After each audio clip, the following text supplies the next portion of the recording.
Next, the capacity of a closed cylindrical water tank is 9.24 kiloliters. If the height of the cylinder is 1.5 meters, then what is the radius? Here, capacity is given. Now this is in kiloliters. You have to convert this to meters, right? Because we want volume. So how to convert? See, the density of water is 1. So 1 liter equals to 1 meter cube. So 9.24 kiloliters equals to 9.24 meter cube, right? This much. Or just replace liter with meter cube. Okay, so volume equals to what? Pi r square h. Okay, 9.24 equals to 22 by 7 into r square into 1.5, right?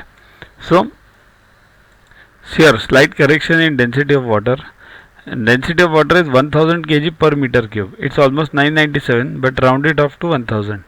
So 1 kiloliter of water equals to 1 meter cube of water, right? These are the two equations you have to remember. Okay, so volume equals to pi r square h. So this becomes 9.24 meter cube. So 9.24 equals to 22 by 7 into r square into 1.5.